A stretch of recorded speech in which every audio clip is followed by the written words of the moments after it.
자, 여러분들 시험본이라고들 고생하셨습니다. 자, 이번 시간에는 저랑 같이 보실 게 25년도죠. 3월 29일 날 시행했던 소방학개론 해설인데, 이게 이제 소방학개론 여기 공통이라고 써 있는 건 뭐가 됐든 이날 시험 보시는 분들은 직종과 상관없이 공채이시든 경채이시든, 경채도 뭐 구조대일 수도 있고 구급대일 수도 있고 아니면 뭐 정보통신일 수도 있고요.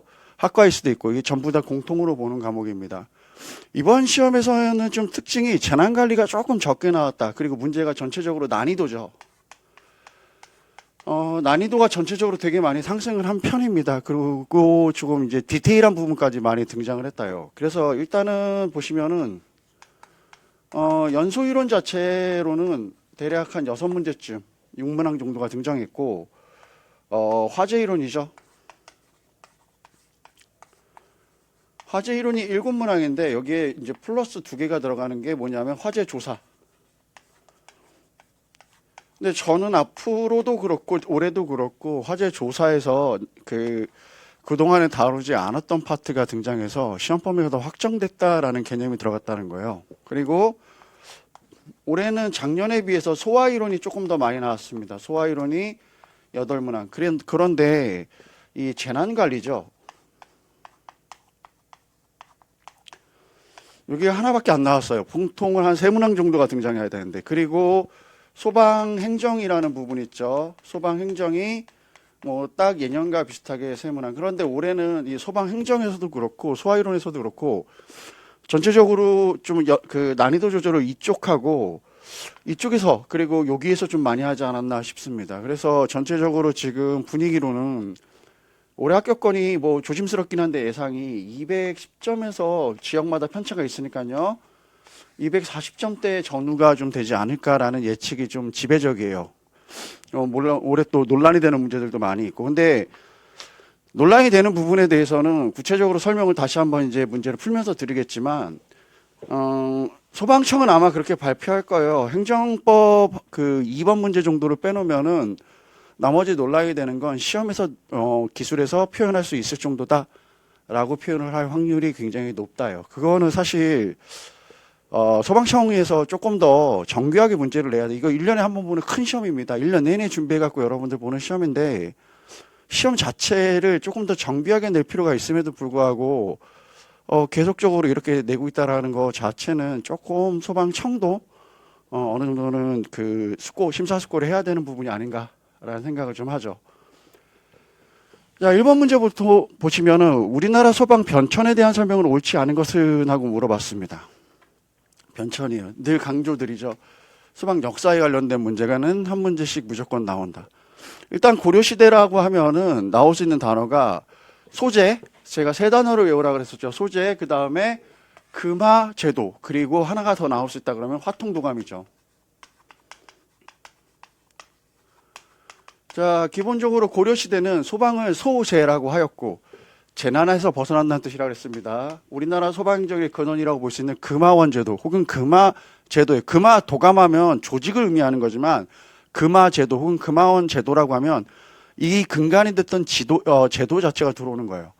자, 그 다음에 화약을 다루는 화통도감을 두었다 정도가 고려시대에서 시험에서 나올 수 있는 분야다.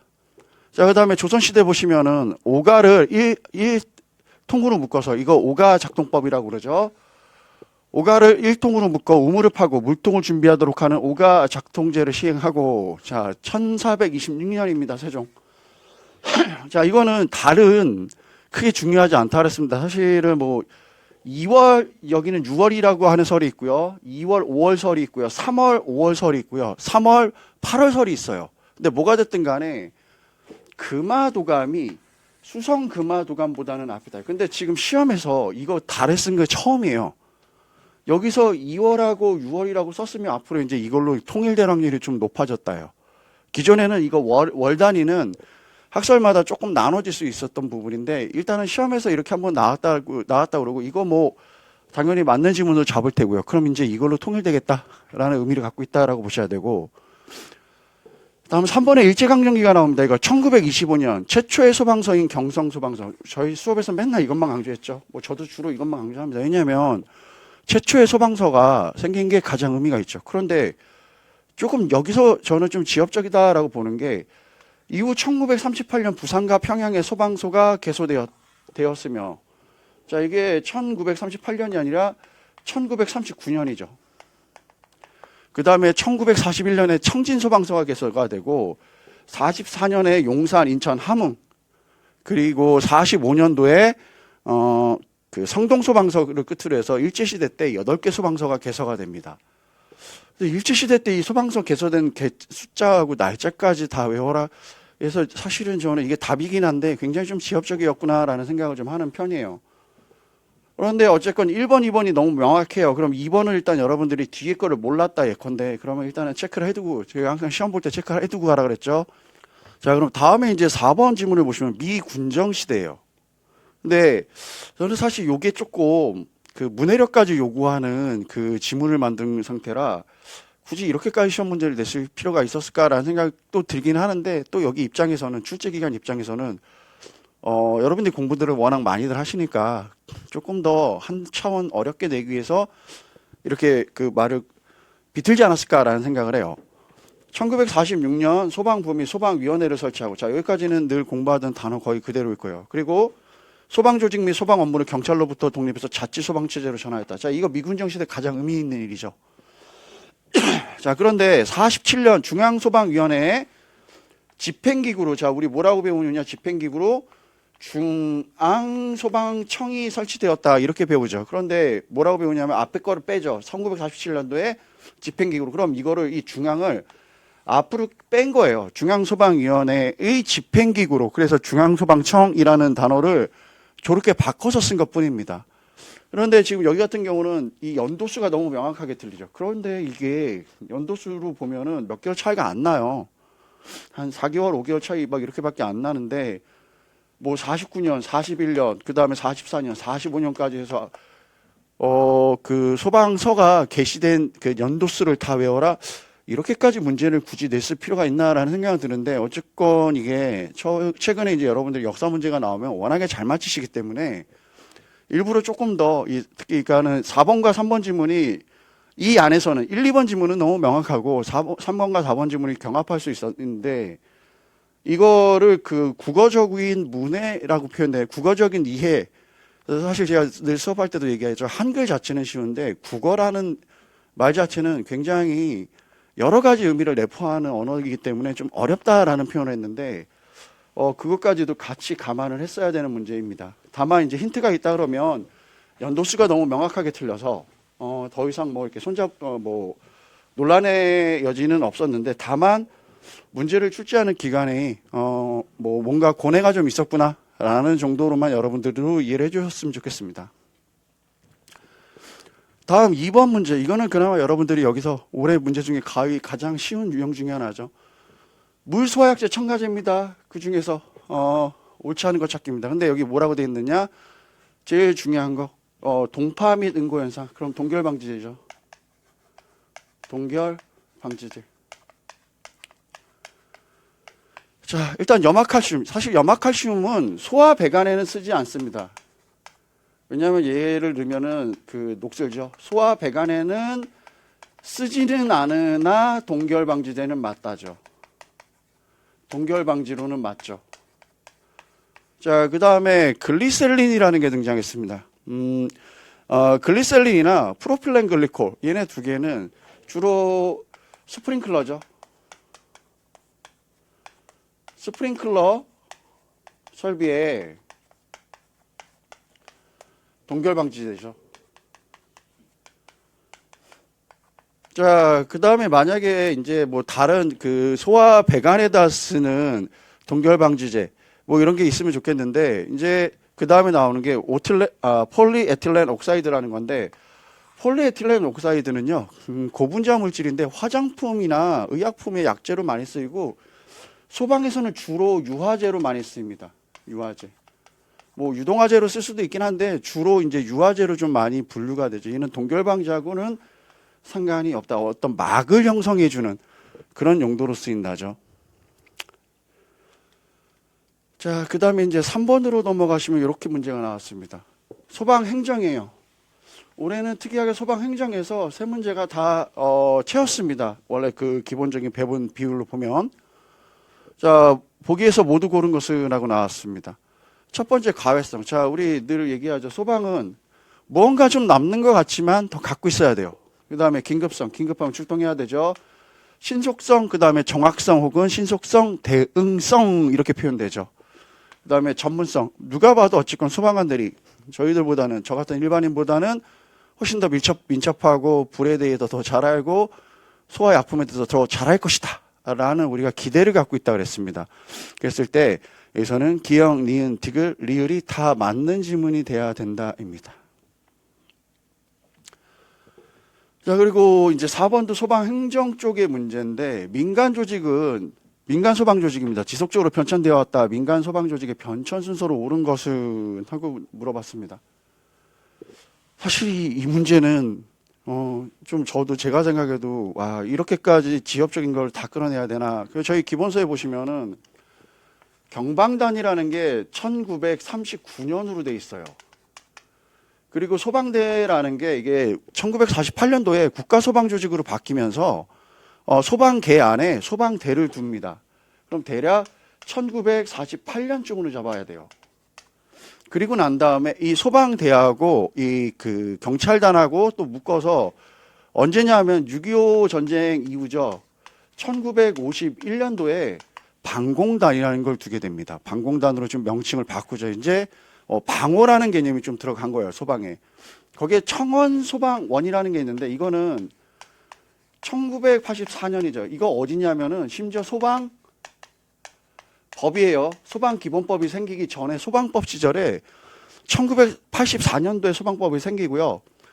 이게 이제 개정을 거치고 이제 소방기본법 시절에도 그래서 청원소방원이 있었어요. 그래서 지금의 소방안전관리자와 비슷한 방화관리자라는 게 있었어요. 그래서 청원소방원으로 5년 일하면 뭐 방화관리자로 일할 수 있게 해야 된다. 뭐 이런 법률이 2009년도까지도 존재를 했었습니다. 그러다가 이제 방화관리자라는 개념이 소방안전관리자로 넘어가고 그 다음에 민간소방조직과 관련돼서는 기본적으로 이제 위험물안전관리법의 자체소방대라든가 아니면 그 소방기본법의 자체소방대 그리고 그 의용소방대원은 의용소방대에 관한 법률로 따로 빠지기 시작했죠. 그러면서 이제 이 제도 자체가 없어지고 그리고 소방안전관리자가 생기면서 이제 소방안전관리자는 안에 자위소방대를 또 둘 수 있게 돼 있죠. 그래서 그런 규정들에 의해서 이게 소리 소문 없이 사라집니다. 대략 2009년에서 한 10년 그 사이쯤 11년쯤에 사라집니다. 그래서 그때까지는 존재했던 제도다입니다. 그래서 아마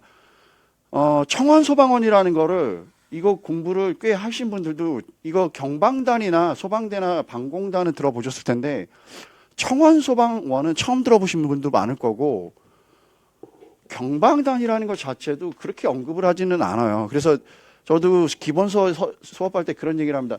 예전에 이게 경방단이라는 말을 썼기 때문에 우리가 그 몇 년 전까지만 해도 화재 진압 용어는 경방대원 이렇게 부르기 그 이제 은어죠.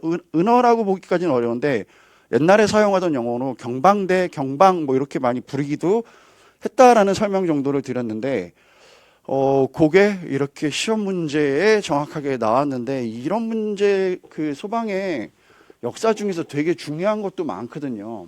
조직 변천사 중에. 그런데 굳이 이렇게까지 끌어왔어야 됐나? 그런데 뭐 이 또한 소방청의 고민이 있지 않았을까라고 생각을 해봅니다. 그냥 이거는. 자, 그 다음에 이제 5번 문제는 이번에 재난관리에서 한 문제 나온 유일한 문제입니다. 제가 늘 강조드리죠. 기본사 때 제 37조 제 1항이 압도적으로 많이 나오고 이게 지겨울 때쯤 되면은 제 52조 제 2항 정도가 등장한다. 이거는 응급조치죠. 근데 이 응급조치들 중에서도 이쪽 소방에서 제일 많이 물어보는 건 지역통제단이죠. 지역통제단장이 하는 거.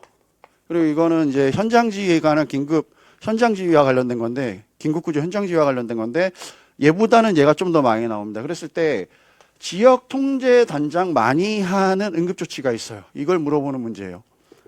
자, 일단 진화에 관한 긴급조치. 이거는 진화를 부를 거야 되니까 소방만의 고유 역할. 현장지휘 통신체계 확보. 그다음 재난을 발생시킬 요인의 제거, 이거는 시, 군, 구청장입니다. 기본적으로 재난이 발생하면요, 시장군수 구청장이나 지역통제장 두 사람 중에 하나가 응급조치를 하게 돼 있는 겁니다. 그다음에 긴급수송 및 구조수단의 확보, 여기까지도 지역통제단장의 업무이다입니다. 그랬을 때 요거는 비교적 여러분들이 쉽게 맞출 수 있는 문제고, 저는 사실은 뭐 다른 교수님들은 어떻게 선생님들은 어떻게 이제 해설하시는지 모르겠는데, 자, 이거 6번 문제하고 이 올해 화재조사의 문제는 특징이 있죠. 이 소방은 기본적으로 크게 한 3개 정도 축이죠. 소방기수사 쪽, 뭐 설비 기계기사, 전기기사, 그다음 위험물 기능장 쪽, 그다음에 화재감식 평가 기사 쪽, 이렇게 3개 갈래에서 이 외부 문제들이 들어오는데, 대체적으로 기술사 쪽, 그래서 기술사이신 교수님들이 뭐 수업을 더 잘하실 확률이 좀 높죠. 그런데 지금 요거는 어디 쪽이냐면 화재 감식 평가 기사 쪽인데, 거기 실기 시험 보러 가면 거의 매년 나오는 문제예요. 지금 이거는 거기서는 중요시 여기는 게 크게 이제 발화 지점을 어떻게 찾는지, 그리고 발화 패턴이 어떻게 됐는지, 그리고 화재가 나고 난 이후에 금액 선정을 어떻게 할 것인지, 크게 3개 줄기의 시험 문제가 나오는데 그 중에 한 줄기를 담당하고 있는 거예요. 보통은 이제 발화 지점을 찾을 때는 뭐 V 패턴, 그리고 역V 패턴, 그리고 뭐 기둥 패턴, U 패턴, 이거를 찾는 거는 발화 지점이 어디를 찾기 위함이에요. 발화 지점. 그리고 지금 여기 이 문제 이렇게 써 있죠. 인화성 액체라고 써 있고요.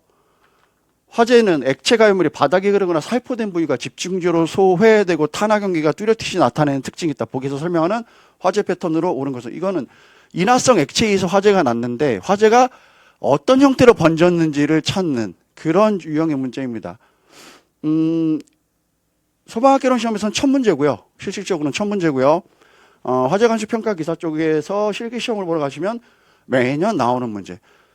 자, 패턴은 지금 일단 이 보기를 읽기 전에 포호 패턴이라는 게 있습니다. 이게 쏟아 부었을 때 약간 바둑판 모양으로 뭐 여기도 이만큼, 여기도 이만큼, 여기도 이만큼, 여기도 이만큼, 여기도 이만큼, 여기도 이만큼 이렇게 타는 형태가 있어요. 이게 포호 패턴이고, 스플래시 패턴은 이렇게 이 포호 패턴 이렇게 쏟아 부었을 때인데, 그래서 이거는 뭐 포호 패턴은 퍼브 패턴 이렇게도 불러요. 그 다음에 스플래시 패턴이라는 게 나오는데, 그거는 튀김 패턴이라 해서 인화성 액체 가연물 이렇게 불이 나고 있는데, 인화성 액체가 이렇게 튀어서 이 사이사이로 들어가는 것들, 이런 것들이 이제 스플래시 패턴이라고 하고, 도넛 패턴은, 자, 인화성 액체가 어딘가에 쏟아지거나 튀었을 때 이렇게 도넛 모양으로, 자, 여기 탄화된 부분만 진하게 나타나는 걸 얘기합니다. 그 다음에 원형 패턴은 이렇게 해서 여기 안에 전체가 탄화된 모양을 보이는 거고, 틈새 패턴은, 자, 요런 지금 요런데 이런 틈새를 파고들어서 탄화하는 흔적이 나타나는 것들을 틈새 패턴 이렇게 표현을 합니다.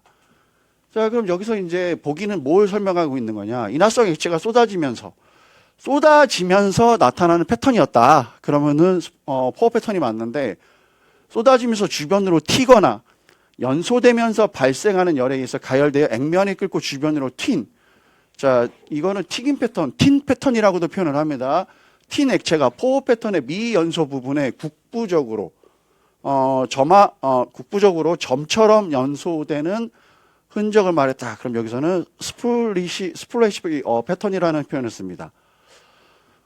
이거는 일반적으로 지금 이게 그 화재 감식 기사 그 시험용 교재에는 대부분 다 실려 있죠. 이게 워낙 중요해서 많이 나오니까. 그런데 일반적인 소방학개론 교재에는 거의 없을 거로 추정이 돼요. 물론 뭐 제가 모든 책을 다 읽어본 건 아니니까.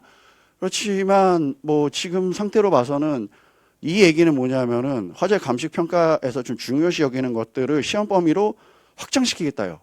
제가 제일 두려워하는 부분 중에 하나인데, 개론이란 학문이 붙으면요, 이게 범위의 확장성이 너무 넓어져요. 근데 이게 잘못하면 너무 넓어질 수 있겠구나 라고 하는 대표적인 유형의 문제가 올해 등장했다입니다. 이거를 눈치로 그나마 영어로 했을 때, 자, 이걸 튀었다, 그래서 번졌다라는 점 형태다. 그럼 스플래시라는 거 이거 영어로 푸신 분들은 좀 있을지 몰라도 이거 개념 전체를 다 파악하고서 푸신 분은 많지 않지 않았을까 싶습니다. 그랬을 때 뭐 이거는 뭐 소방에서 우리는 범위를 확장하겠다 마음 먹고 산 거다. 그러면은 어쩔 수가 없는 부분이다. 그래서 이거는 뭐 여러분들이 공부를 안 하셨다든가 노력은 안 하셨다라는 문제가 아니라 범위의 확장성에 대해서 대응하기가 어려웠던 문제, 전형적인 문제였구나라고 생각을 해주시면 돼요. 그리고 이게 정답률이 그렇게 높지 않은 시험 문제입니다. 정답률이 이번에 소방학 개론이 50% 미만인 게 한 4문제쯤 된다 그런 것 같더라고요. 그 정도 되면 그 문제는 다 틀려도 된다는 소리예요. 왜냐하면 나만 못 맞추는 게 아니고요. 남들도 못 맞춰요. 자, 그 다음에 이제 7번. 자, 요거는 제가 기본 살 때 딱 한 번밖에 안 풀어주는 문제인데, 그렇게 뭐 이게 그동안 제가 또 한 번밖에 안 풀어주는 이유가 있어요. 에테인, 우리 기본 살 때 저희는 에탄이라고 배웠죠. 그냥 제가 10가지 정도 연소 범위 외워가라는 물질들이 있습니다. 그거 외우셨으면 그냥 어쨌건 기본적으로 에탄은 일단 3에서 12 볼륨 퍼센트가 연소 범위가 맞습니다. 그럼 하한값은 3이에요. 그럼 사실 계산 안 하고서도 대충 이거구나. 뭐 한 0.1 정도 차이가 나니까 만약에 저게 3.0이 있고 3.1이 있다. 이러면 좀 문제가 될 수가 있었겠지만 이렇게 푸는 방식이 있고, 자, 이거 계산법은, 자, 존슨 계산법은 하한계를 계산할 때는요, 0.55 CST. 그 다음에 상한계를 구할 때는 3.5 CST예요. 콘스트라레이션이고요. 소피카이 메스트릭이라 그래갖고 그 경계선. 여기서 이거 CST가 의미하는 건 여러분들 요 그래프 많이 보셨을 거예요. 요 경계선을 의미합니다. 요 경계선을. 이 경계선을 기준해서 여기냐를 할 때 0.5가 아니죠. 0.55죠. 0.55를 곱하면 이게 하한계죠. 이게 하한계 값인 거고, 이게 3.5를 곱하면 상한계 값을 구하는 거예요. 그럼 저 계수선에 대해서 이걸 알아보려면 여기에서는 자 공식 자체가 0.55 CST에다가요 곱하기 하한계 값을 구하려면요 연료의 몰수죠. 연료의 몰수에다가 더하기 공기의 몰수죠. 공기의 몰수 분의 연료의 몰수예요. 연료의 몰수. 자, 그럼 이제 그런 거 여기 뒤에다 왜 곱하기 100을 안 하시냐고 물어보는 분들이 있는데, 이 CST 안에 100이라는 게 들어가 있는 거예요. 곱하기라는 게. 자, 그럼 우리 에테인이죠. 제 완전 연소식을 구해봐야죠. 일단은 에테인이 연료의 몰수는 1로 잡고요. 공기의 몰수를 잡으려면 산소량부터 구해야 됩니다. C2H6입니다. 그러면 2 플러스 4분의 6 O2예요. 그럼 얘는 3.5 값이 나오죠. 3.5. 자, 그럼 3.5에다가 나누기 0.21을 하는 게 이론 공기량이죠. 그럼 얘가 약 16.7 정도로 떨어집니다. 16.7. 그러면은 1 플러스 16.7분의 1 곱하기 100 곱하기 0.55가 돼야 되는 거죠. 그랬을 때, 자, 여기만 계산하면 이게 약 5.6 정도가 나옵니다. 5.6이 나오고 여기에 0.55를 곱하면은 약 3.1 정도가 등장을 해요. 근데 이게 3.1을 계산해서 푸나 내가 에탄의 연소 범위를 3부터 12%로 외워가서 3으로 푸나 크게 답에는 차이가 없고요. 계산식을 좀 줄이는 데는 시간이 굉장히 적게 들어갈 수 있다 정도입니다. 자, 그리고 난 다음에 이제 8번 위험도 구하는 문제인데, 자, 이거는 제가 이론사 할 때도 기출 문제를 풀 때도 저희가 500제 문제를 풀 때도 늘 강조드렸지만, 자, 여기에 연소 범위를 주고 풀어라. 되게 친절한 문제도 있고요. 이걸 안 주고 풀어라 하는 문제도 있다 그랬습니다. 그래서 제가 한 10개, 이번에 시험에서도 느끼시겠지만 제가 10개 정도 물질을 찝어드립니다. 많으면 11개 정도 찝어드리는데 다 그 안에 있는 물질들의 연소 범위가 등장했죠. 다만 여기서 이제 논란이 될 수 있는 거는 이런 문제는 이제 순수하게 이렇게 물질만 써놓잖아요. 그럼 좀 정교하게 내줄 필요가 있어요. 어디에서 기준인지. 왜냐하면 교재마다 좀 틀리죠. 수소가 4에서 75라고 써 있는 게 대다수. 그리고 여러분들이 보시는 교재 중에 일부는 4.1에서 75로. 그럼 답이 조금 달라지죠. 이렇게 계산하면 17.6이 되고 이렇게 계산하면 17.8이 돼요. 그래서 이거 틀린 게 아니냐 라고 논란을 겪을 수 있는데 일반적으로 대다수가 이렇게 돼 있어요. 그리고 이게 지금 여러분들이 보시는 4에서 75가요. 일단은 가스 연맹이라는 곳에서 발표하는 공식 기준 자료가 되는 거고요. 일반적으로 소방청에 그 위험물 통합 관리 그 조회 시스템이 있습니다. 거기 값을 일단 기준으로. 왜냐면은 디에틸레터 같은 경우도 어떤 데는 1.6 이하한 값이고 어떤 데는 1.8이에요. 그런데 소방청에서 운영하는 시스템 안에서는 1.8이 또 맞는 걸. 그러면은 그 안에 1.8로 돼 있으면 1.8이 맞다라고 일단 잡으셔야 돼요. 자, 그리고 이게 뭐 온도라든가 이런 거에 대해서 변화값이 있고, 그리고 좀 전에도 얘기했지만 기술사 쪽이나 위험물 쪽이라든가 아니면 화재 감식 쪽이라든가 조금씩 숫자들이 약간씩 달라요. 그래서 그 혼란을 겪을 수 있는데 이런 거는 조금 그 소방청에서 뭔가 좀 정교하게. 그래서 1월달 시험 같은 경우에는 이거를 수소라고 안 쓰고 이렇게 쓰죠. A라는 물질은 얼마에서 얼마다, B라는 물질은 얼마에서 얼마다, C라는 물질은 얼마에서 얼마다, 이런 식으로 해서 값을 따로따로 줬어요. 그럼 그건 논란의 여지가 있을 수가 없죠. 지금 여기 같은 경우는 4에서 75예요. 그러면 17.75가 나오죠. 왜냐하면 4분의 71이죠. 자, 프로페인 같은 경우는 2.1에서 9.5예요. 그러면은 2.1분의 7.4가 되죠. 그랬을 때 3.5로 떨어지는 거고. 자, 일산화탄소는 12.5에서 75입니다. 12.5에서 75. 그러면은 12.5분의 62.5에서 4.9로 떨어지죠. 이거는 반올림에서 8이 됩니다. 자, 그 다음에 아세틸렌은 우리 워낙 많이 했었죠. 2.5에서 81.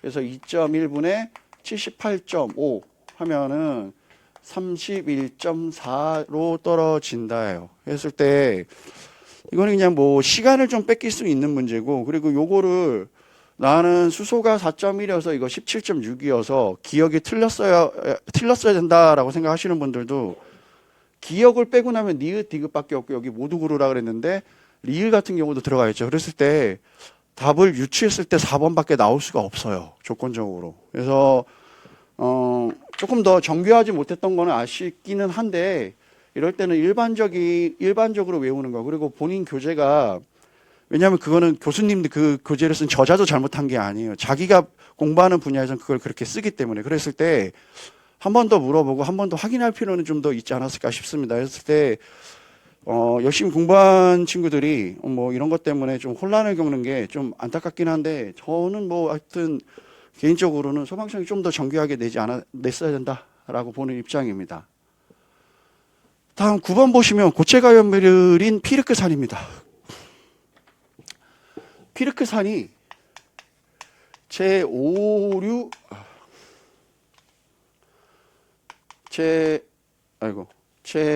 위험물이죠.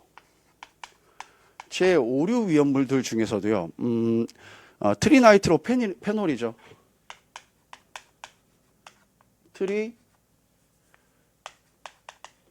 트리나이트로 페놀. 트리나이트로 화합물 유들 중에 하나라고 봐야 되죠. 이게 그러니까는 트리나이트로, 트리가 아니라 트라이죠, 이제. 트라이. 이게 용어가 좀 바뀌었겠죠. 이게 이제 기존에 여러분들이 알고 있는 나이트로 화합물이죠. 나이트로 화합물의 일종입니다. 즉, 제5류 위험물 중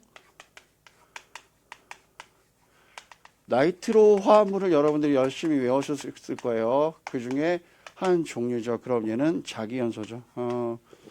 사실 이거는 기본서에 써 있기는 한데 되게 이제 물질 하나하나 다 내려갔을 때, 그리고 피르크산이라는 게 피크르산 아니면 피크린산 뭐 이렇게 여러 가지 용어로 불리기 때문에 교재에 다 써 있기는 한데, 야, 이 문제를 굳이 뭐 이렇게까지 낼 필요가 있었나? 라는 뭐 개념은 좀 드는데 어쨌건 여기서는 이거는 자기연소입니다. 그래서 이건 뭐 기본서를 꾸준히 보신 분들이라면 충분히 맞출 수 있는 문제. 자, 그 다음에 이제 10번. 저는 올해 이거 시험 보러 가기 전에 여러분들 프리의 열 전도 법칙을 계산식으로 나올 것이다 라고 예측을 많이 했는데 계산식은 나오지 않았죠.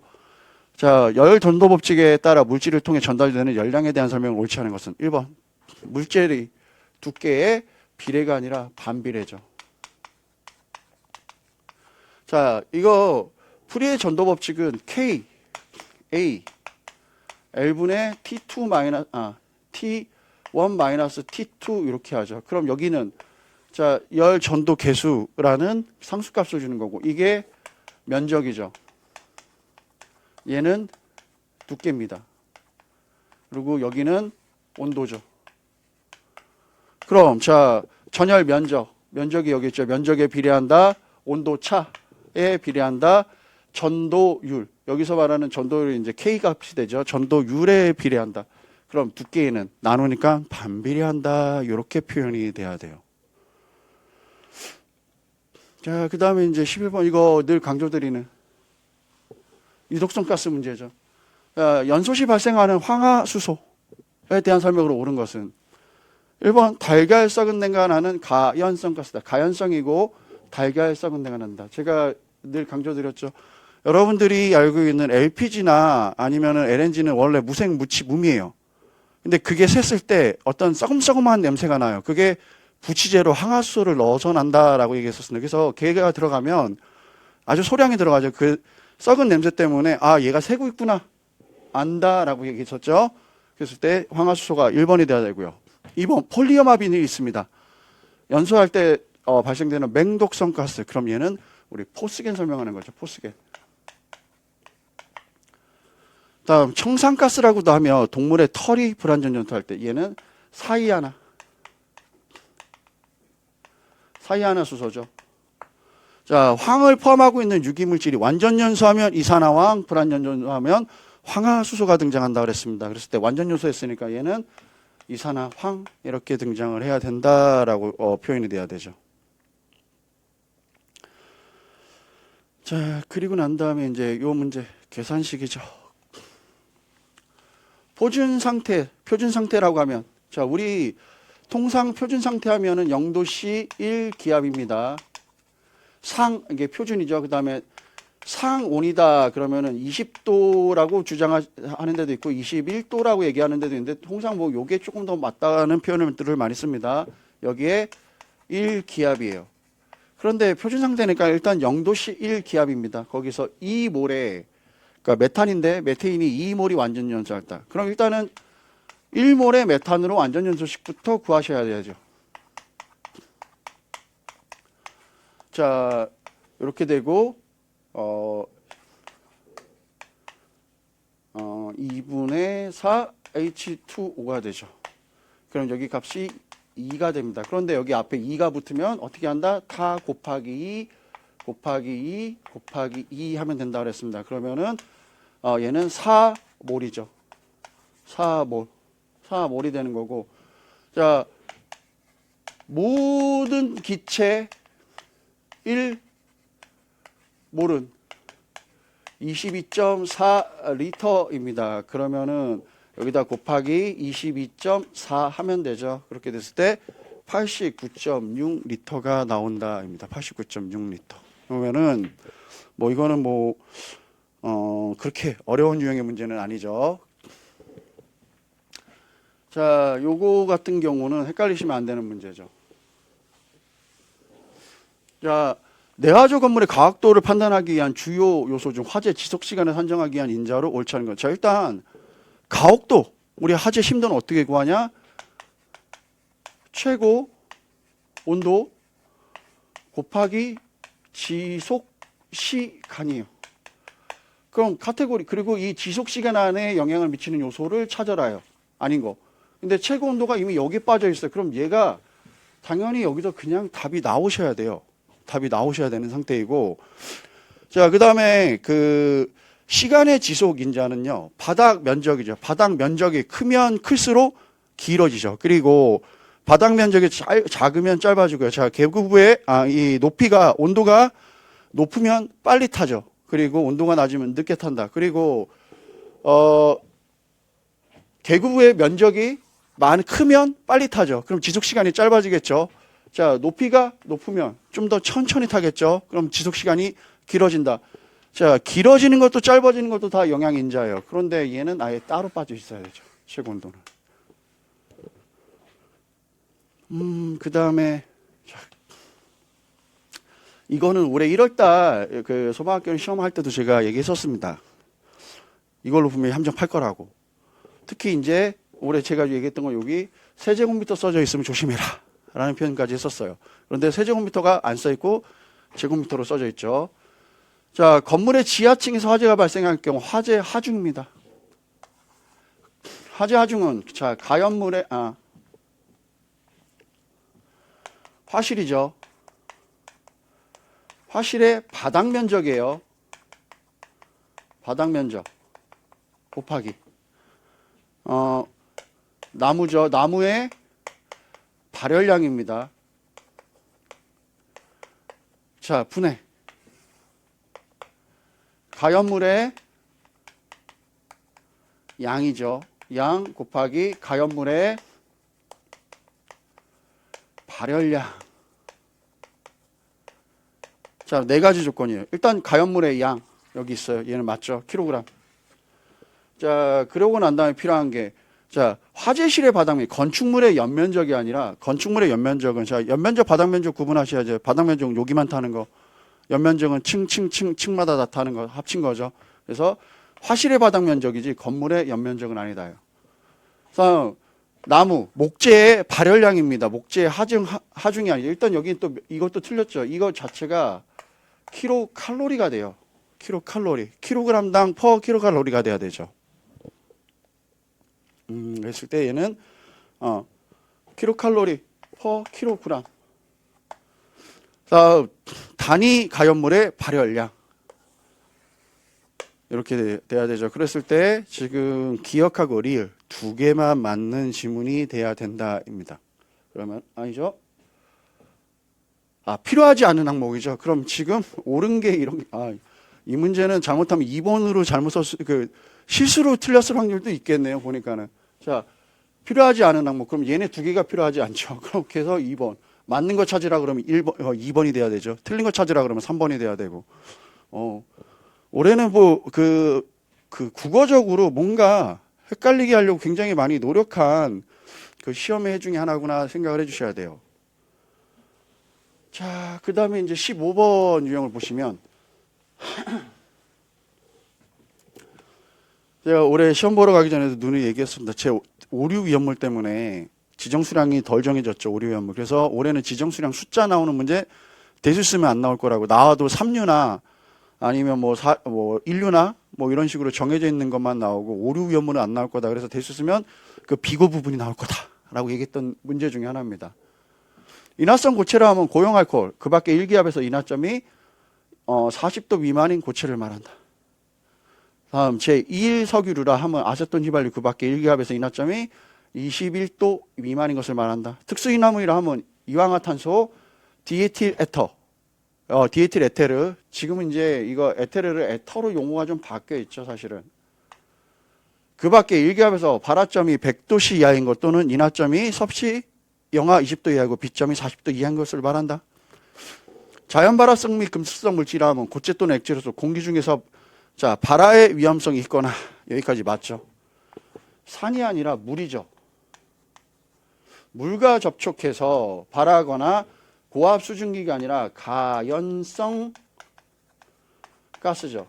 가스를 발생하는 위험물을 자연발화성 및 금수성 물질이라 한다. 이렇게 표현돼야 되죠. 다음은 16번 제6류 위험물입니다. 자, 제6류 위험물의 지급시 유의사항으로 옳지 않은 경우는 하고 물어봤습니다. 1번 유출사고 시에는 건조사 및 중화제 아주 다량의 물로 소량일 때 다량의 물로 소화하는 거를 빼놓고는 희석하는 걸 빼놓고는 건조사 중화제 불연성 물질로 분해 시 산소가 발생하며 대부분 염기성이다라고 돼 있는데 염기성하고는 해당하는 사항이 없죠. 대부분이. 자, 일단은 기본적으로 얘는 그 염기 및 물을 피해야지 염기성 물질은 아닙니다. 다음 저장하고 있는 용기는 파손되거나 액체가 누설되지 않도록 하고요. 소량 화재시는 좀 전에 1번 질문 얘기했지만 다량의 물로 희석수하는 방법을 사용할 수 있다입니다. 자, 그리고 나서 이거 16번 문제인데 이것도 화재감식 평가기사 시험 보면 실기든 필기든 매년 나오는 문제예요. 매 차수마다 필기가 1년에 2번 정도 보고 실기가 한 3번, 4번 정도 보는데 필기가 한 3번, 4번 정도 보는데 한 번이라도 보신 분들은 아실 거예요. 이거 계속 나와요. 숫자만 좀 바꿔서. 자, 피해 산정입니다. 근데 건물이에요. 건물은 일단 신축 단가죠. 신축 단가 곱하기 자 소실 면적이죠. 소실 면적 곱하기 자 1 마이너스 내용 연수죠. 내용 연수분의 경관 연수죠. 경관 연수. 근데 여기 앞에 곱하기 0.8. 이게 건축물은 0.8로 잡는다죠. 그리고 곱하기 손해율이에요. 손해율. 그럼 신축 단가가 얼마라고 돼 있냐면 지금 100만 원입니다. 거기에 소실 면적이 50제곱미터죠. 자, 그리고 1 마이너스 자, 여기 0.8 분의 0.8 곱하기 자, 내용 연수에서 경관 연수를 해야죠. 곱하기 손해율이 50%입니다. 그러면은 0.5이다. 여기서 장가율이 80%라는 게 여기 0.8로 들어가는 겁니다. 근데 이거는 뭐 기본적으로 건축물은 손해율을 20%로 잡는다. 이렇게 여러분들이 다 알고 계시는 내용이죠. 자, 그렇게 되면은 이게 4분의 1이니까 0.2니까 0.8이죠. 그래서 일단 100만 원에다 0.8을 곱하니까 여기가 40이 되니까 일단 400만 원. 4천만 원이죠. 4천만 원. 거기에 0.5를 곱해서 2천만 원이 나와야 되죠. 2천만 원. 자, 그 다음에 나오는 건 이제 18번. 화재 조사 시 소방관소장이 화재합동 조사 단원으로 임명 또는 위촉할 수 있는 사람에 해당하지 않는 경우 일단 화재 조사관은 가능하죠. 화재 조사 업무에 관한 경력이 자 3년 이상이죠. 3년 이상이면 가능하니까 4년 가능합니다. 그나마 제가 이런 문제 우리 위원회나 조사단이나 이런 데 나왔을 때 기능사는 안 들어간다 그랬어요. 기사, 산업기사까지는 뭐 어떤 경력에 따라 들어갈 수 있지만 기능사는 안 들어간다 그랬습니다. 근데 기능사 자격이 나왔습니다. 그럼 이분은 안 되겠죠. 그리고 고등교육법 제2조에 따른 학교 또는 이에 준하는 교육기관에서 화재조사, 소방 또는 안전관리 등 관련 분야에서 조교수로 4년 재직한 사람. 자, 조기도 그 조교수로 기본적으로 3년 이상 재직자는 가능하죠. 자, 그 다음에 이제 이거 전통적인 문제. 위험물별로 소화 방법입니다. 화재 진압에 적응성 있는 소화 방법을 연결하는 것이다. 바르게 연결하는 것은. 황린 하면 대표적으로 삼류 위험물들 중 유일하게 물을 이용한 냉각 소화가 가능하죠. 가능. 자, 그리고 여러분들 과산화라는 말이 붙으면 금속성을 띈다 그랬습니다. 그리고 이 나트륨도 금속성이죠. 그래서 얘네들은 물을 사용한 냉각 소화 안 된다라는 표현을 썼습니다. 틀렸습니다. 얘는 인류위험물이에요. 과산화 나트륨은. 3. 황화린. 자, 황화인이죠. 황화린은 건조사로 분류한다 그랬습니다. 팽창 질석 등을 이용한 질식소화라고 돼 있는데 그렇죠. 팽창 질석 등을 이용해서 팽창 질석을 이용했다라는 건 건조사가 들어간 거고 그걸 기반으로 해서 질식소화가 들어가야 되죠. 맞죠? 다음 아세톤 나왔습니다. 알코올포 소화 약제에 의한 질식소화. 알코올포 소화 약제를 통한 유화를 통한 질식소화. 맞죠? 하이드록시라민. 자, 얘는 이산화탄소 소화 약제를 통한 질식은 적응성이 없죠. 얘가 산소를 함유하고 있죠. 그럼 요렇게 일단 틀렸고요. 과염소산입니다. 과염소산은 다량의 물에 의한 희석소화 이렇게 돼 있는데 뭐 소량화제 재회라고 돼 있는데 과염소산은요.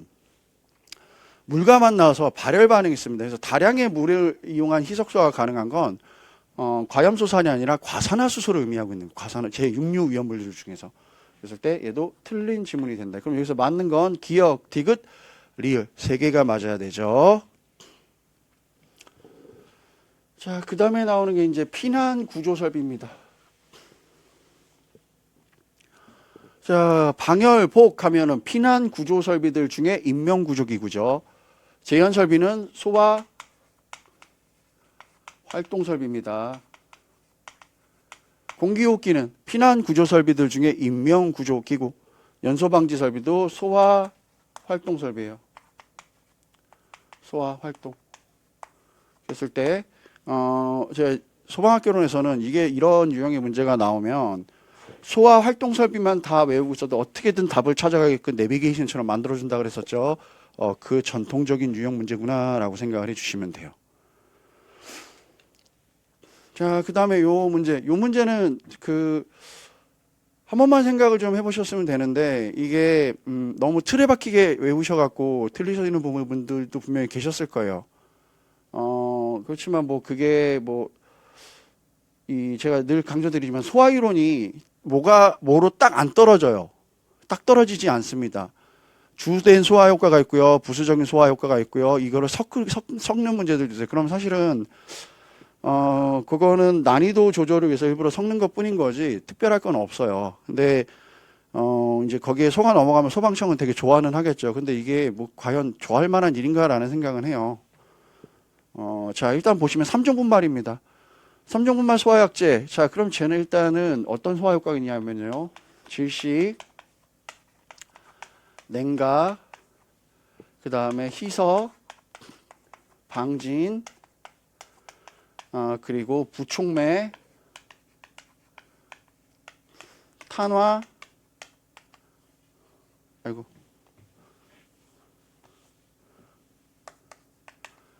탄화, 탈수 효과가 있다입니다. 자, 질식은요. 질식은 여기서 생기는 NH3 암모니아죠. 암모니아고요.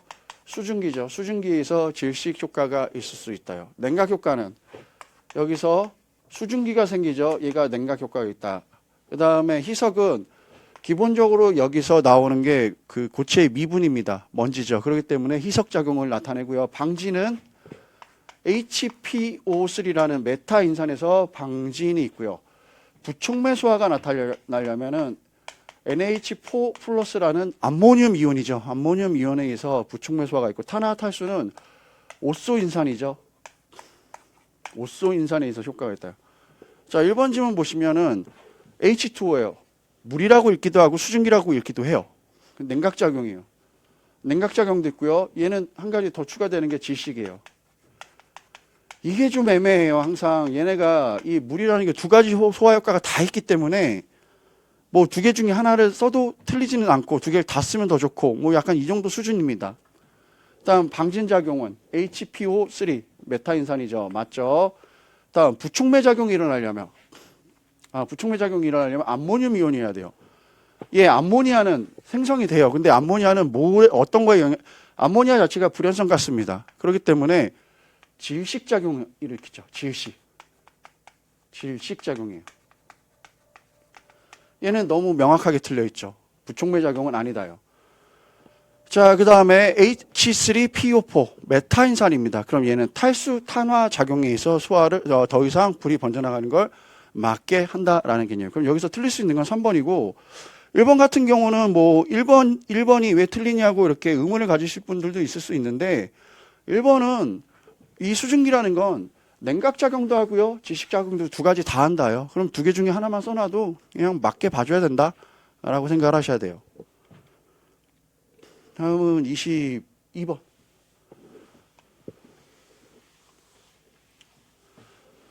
자, 포소화약제가 나왔습니다. 혼합 방식. 근데 이번에 자, 여러분들 이거 그림 익숙하실 거예요. 교재에도 있고요. 22년도 기출문제에도 있는 그 그림이죠. 일단은 수원에서 물이 올라갑니다. 그리고 여기에 혼합기가 있고 여기에 농도 조절 밸브가 있어요. 얘는 그럼 가번은 펌프죠. 펌프 프로포셔널. 자, 그럼 나번은 자, 물이 가고 이 벤츄리간의 작용으로 끌어올립니다. 그럼 얘는 라인 프로포셔널가 되고요. 자, 물이 가고 밑에 가압수가 들어갔어요. 근데 여기 다이어그램이 있어요. 경막이 있는 상태죠. 그럼 얘는 프레저 프로포셔널. 자, 여기는 펌프가 두 개가 그려져 있어요. 그러면은 프레저 사이드죠. 자, 가번.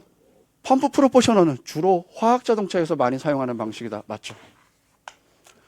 나번. 혼합기 압력 손실이 적고 라인 프로포셔널가 혼합기의 압력 손실이 크죠. 압력 손실도 크고 혼합 가능한 유량의 범위가 좁죠. 좁다라는 특징을 보이죠. 이게 단점이죠. 그럼 일단 얘가 틀린 질문. 3번. 약재의 원화의 잔량을 버리지 않고 계속 사용할 수 있다. 자, 이게 이 그림상으로 다이어프램이라는 게 있다라는 건요. 다이어프램이 없는 상태에서 올라갔어요. 그럼 경막이 없습니다. 그러면 걔는 원액이 물에 한번 섞이면 못 쓰지만 다이어프램이라는 게 있으면 경막이 있다라고 보는 거예요. 그러면은 물이 들어간 부분과 안 들어간 부분이 나눠지죠. 그래서 원액 잔량을 버리지 않고 계속 사용할 수 있는 이게 경막이 있는 프레이저 프로포셔너예요. 라번 프레이저 사이드입니다. 비행기 경락고 석유화학 플랜트 등과 같은 대단히 고정식 소화 설비 주로 사용하며 설치비가 비싸다. 일단은 펌프가 두 개가 들어갔기 때문에. 예. 자, 그 다음에 이제 23번 가시면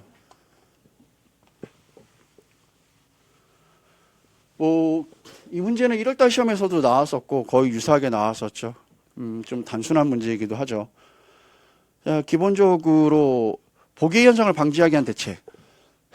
자, 소방 펌프 내부 유속의 급격한 변화 또는 와류의 발생 등에 의해 액체의 압력이 증기압 이하로 낮아져 기포가 생성되고 이로 인해 펌프 성능이 저하되고 진동과 소음이 발생하는 현상. 이게 공동화 현상이죠. 그럼 공동화 현상 방지 방법입니다. 흡입 간의 마찰 손실을 최대한 적게 한다. 맞죠? 임펠러의 회전 속도를 낮게 하거나 아니면 차라리 펌프를 두 대를 설치하죠. 펌프의 흡입 간의 간격 크기를 크게 하고 펌프의 설치 위치를 수원보다 높게가 아니라 낮은 곳에 설치해야 공동화 현상이 발생하지 않는다입니다. 24번은 이제 오랜만에 나오는 문제 중에 하나인데 이산화탄소 소화 설비 그 작동 단계입니다. 일단 맨 처음에 감지기, A형 감지기든 B형 감지기 해서 감지기가 교차로 방식이 발생을 해야 되죠. 그 다음에 화재 표시 등이 점등이 되고 지구 표시 등이 점지되고 이제 수신기가 작동이 되고 그 다음에 기동용 솔레노이드가 동작이 돼야 됩니다. 이게 첫 번째가 등장해야 되죠. 그리고 난 다음에 기동용 가스가 배출이 되고 난 다음에 선택 밸브죠. 첫 번째, 여기서는 이제 두 번째 선택 밸브. 그럼 여기서 분사해야 될 가스 방출이 일단 여기가 맨 뒤로 가야 돼요. 그럼 우리 이렇게 볼게요. 여기서 지금 니은이 맨 뒤에 있는 건 이렇게 세 개예요. 그럼 일단 얘부터 없애는 거예요. 그리고 맨 처음에 기동용이니까 두 개만 남습니다. 그리고 난 다음에 저장용 개방 밸브가 그 개방이 되는 게 세 번째로 가야 된다. 그럼 여기서 답이 맞을 수 있는 거죠. 자, 이런 문제 푸실 때 맨 끝과 맨 처음이 구분이 되면 그것들 먼저 다 빼고 나서 두 개 정도로 압축시켜 놓고서 찾으라고 표현을 했었습니다. 이건 전형적인 그렇게 찾는 방법이에요. 자, 그리고 25번. 화재 알람 설비는 제가 늘 얘기했었죠. 올해 무조건 나오는 유형이라고 했던 문제인데 조금 이제 그 여러 가지 방식 중에서 용어의 정의죠. 이거는 화재 안전 성능 기준에 대한 용어의 정의입니다. 1번부터 보시면 발신기란 수동 누림 버튼의 작동으로 화재 수신 신호를 수신기에서 발신하는 장치를 말한다. 원격 감시 서버란 원격지에서 각각의 화재 알람 설비로부터 수신한 화재 정보감 및 화재 신호, 상태 신호 등을 원격으로 감시하기 위한 서버를 말한다. 자, 그 다음에 화재 알림형 비상 경보 장치입니다. 자, 그럼 여기서 주요시 여겨야 되는 건 비상경보장치예요. 비상경보장치 울려준다라는 소리죠. 자, 화재 알림형 감지기, 발신기, 표시 등 지구 음향장치 등을 내장한 것으로 화재 발생 사실을 경보하는 장치, 즉 울려주는 건데 화재 알림형 발신기, 표시 등은 맞는데 감지기는 들어가지 않죠. 감지기는 따로 있는 거죠. 화재 알림형 중계기란 이게 여러분들이 알고 가셔야 되는 게 화재 알림 설비는요. 자동 화재 탐지기하고요. 자동 화재 속보기입니다. 거기에 IoT 기능이 들어간 거예요. IoT 기능이 들어간 겁니다. 원격 제어할 수 있는. 그렇기 때문에 감지기는 자동 화재 탐지기를 담당하는 부분에 들어가야겠죠. 화재 알림형 중계기란 화재 알림형 감지기, 발신기 또는 정기적인 접점 등의 작동에 따른 화재 정보값 또는 화재 신호 등을 받아 이를 화재 알림형 수신기에 전송하는 장치를 말한다. 그래서 여기서는 지금 이제 첫 문제죠. 이건 뭐 어쩔 수 없죠.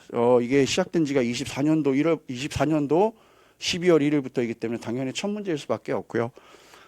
이렇게까지 푸시면은 이제 여러분들 저하고 뭐 해설을 좀 같이 봤는데 올해 문제의 특징은 일단 처음 보는 문제들도 꽤 많이 등장했다. 그리고 전체적으로 조금 난이도가 좀 많이 높았다. 그래서 생각보다는 고득점이 좀 어렵지 않았을까 싶습니다. 그런데 이게 분명히 얘기드립니다. 여러분들 충분히 열심히 공부하셨기 때문에 내가 못 본 건 나만 못 보진 않아요. 남들도 같이 못 봤다요. 뭐 현실입니다. 그렇기 때문에 점수가 좀 낮아질 거예요. 그러니까 그거에 대비해서 좌절하지 마시고요. 운동하러 가셔갖고 본인 점수가 내가 생각했던 것보다 낮게 나왔어도요. 배수 안에 들어갈 확률이 굉장히 높아요. 운동하셔갖고 체력 시험 꼭 대비하시기 바랍니다. 자, 시험 본이라고 고생들 하셨고 요번 해설 강의는 여기서 마치도록 하겠습니다.